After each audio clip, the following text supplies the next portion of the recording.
வணக்கம். யோசிச்சு பாருங்க, ஒரு பறவைக்கு இறுதிச் சடங்கு செஞ்சதிலிருந்து ஒரு கோவில் உருவாக முடியுமா? முடியும்னு சொன்னா நம்புவீங்களா?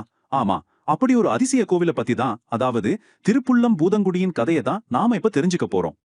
ஒரு கடவுளோட கருணையை நாம எப்படி அளவிடுவோம்? அதுக்கு ஒரு எல்லை இருக்கா? எந்த ஒரு சின்ன செயல் அவரோட உண்மையான இரக்கத்தை நமக்கு காட்டும்? வாங்க, இந்த கேள்வியோட பதிலை தேடி நம்ம பார்க்க போற இந்த கோவிலோட புராண கதைக்குள்ள பயணம் பண்ணலாம். சரி, கதையோட முதல் பகுதிக்கு போலாம். ஒரு பறவையின் இறுதிச் சடங்கு. இது ஜடாயுங்கிற ஒரு மாபெரும் பறவையோட தியாகத்தை பத்தின ஒரு கதை. நம்ம எல்லாருக்கும் ஈராமாயணம் தெரியும் இல்லையா? அதுல ரொம்ப முக்கியமான ஒரு காட்சி, இராவணன் சீதாதேவிய கடத்திட்டு போறான்.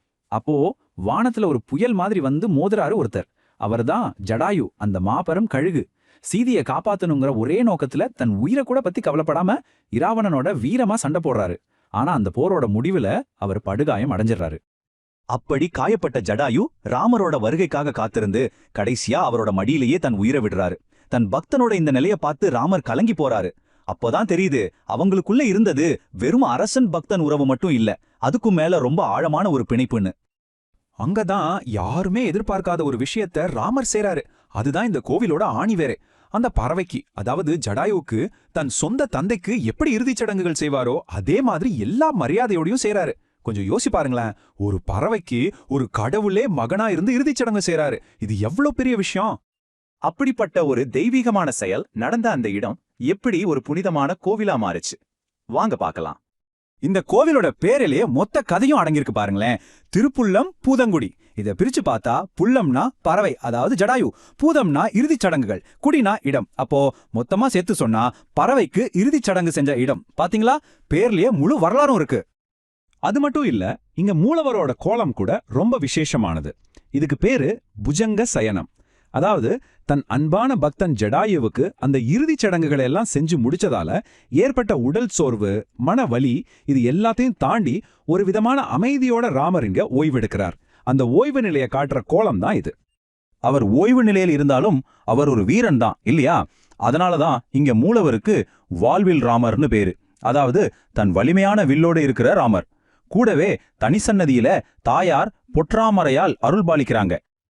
சரி, இப்போ இந்த கோவிலோட கட்டிடக்கலையை பத்தி கொஞ்சம் பார்க்கலாம். சோழர்கள் எப்படி இதை கல்லால ஒரு காவியமா வடிச்சிருக்காங்கன்னு பாப்போம். இந்த கோவிலோட வரலாறு ரொம்பவே பழமையானது.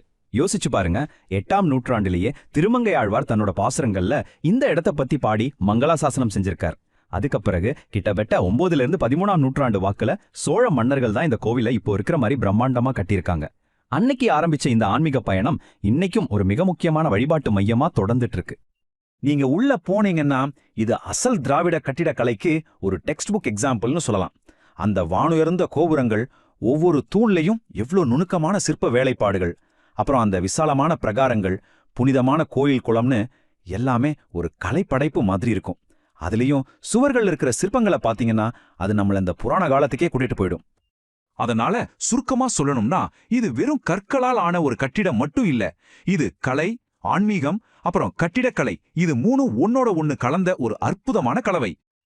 சரி, இந்த கோவில் வெறும் ஒரு வரலாற்று சின்னம் மட்டும் கிடையாது. இது ஒரு உயிருள்ள நம்பிக்கை மையம். இங்க தினமும் நடக்கிற சடங்குகள், வருஷா வருஷம் நடக்கிற திருவிழாக்களை பத்தி இப்ப பார்க்கலாம். இங்க ஒவ்வொரு நாளும் பாரம்பரிய வேத முறைப்படி பூஜைகள் நடக்கும். மூலவருக்கு நடக்கிற அபிஷேகம், விதவிதமான பூக்களால செய்கிற அலங்காரம், கடைசியா காட்டுற ஆரத்தின்னு இந்த சடங்குகள் எல்லாம் தான் இந்த கோவிலோட ஆன்மீக இதயத்தை தினமும் துடிக்க வைக்குது. தினசரி பூஜைகள் ஒரு பக்கம்னா, வருடாந்திர திருவிழாக்கள் இன்னொரு பக்கம் ரொம்பவே பிரம்மாண்டமா இருக்கும். முக்கியமா 2 விழாக்கள். ஒன்னு வைகுண்ட ஏகாதசி, இது விஷ்ணு பகவான் வைகுண்டத்துக்கு போறத கொண்டாடுறது. இன்னொன்னு பல நாட்கள் நடக்கிற பிரம்மோற்சவம். இந்த சமயத்துல சுவாமி வீதி உலா வரும்போது ஊரே விழாக்கோலம் பூண்டு பக்தி வெள்ளத்துல மிதக்கும். சரி, இவ்வளவு விஷயங்கள் பார்த்தோம். இப்போ நாம கடைசி பகுதிக்கு வந்திருக்கோம். இத்தனை நூற்றாண்டுகளுக்கு பிறகும் இந்த கோவிலோட கதை ஏன் நம்ம மனசுல ஆழமா பதிஞ்சிருக்கு? இந்த கோவிலோட முக்கியத்துவத்தை ஒரே ஒரு நம்பர்ல சொல்லிடலாம். அதுதான் 108.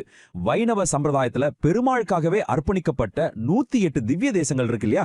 அதுல ரொம்ப முக்கியமான ஆழ்வார்களால பாடப்பட்ட கோவில்கள்ல இதுவும் ஒண்ணு. இதுவே இதோட பெருமைக்கு சாட்சி. அப்போ இந்த கோவில் நமக்கு சொல்ற மைய செய்தி என்ன? ரொம்ப சிம்பிள். இறைவன் நம்ம குலம், கோத்திரம், தகுதின்னு எதையுமே பார்க்கறதில்ல. அவர் பார்க்கறதெல்லாம் நம்மளோட உண்மையான பக்தியையும் விசுவாசத்தையும் மட்டும்தான். இதத்தான் சரணாகதி தத்துவம்னு சொல்லுவாங்க. அதாவது எந்த எதிர்பார்ப்பும் இல்லாம முழுமையா இறைவன் கிட்ட சரணடைகிறது. சரி, நாம இந்த தேடலை ஒரு கேள்வியோட முடிச்சுக்கலாம். ஒரு கடவுளே ஒரு பறவைக்காக இறங்கி வந்து ஒரு மகட போல இறுதிச் சடங்குகளை செய்றாருன்னா அது பக்தியோட உண்மையான அர்த்தத்தை பத்தி நமக்கு என்ன சொல்லிக் கொடுக்குது? இத கொஞ்சம் யோசிச்சு பாருங்க.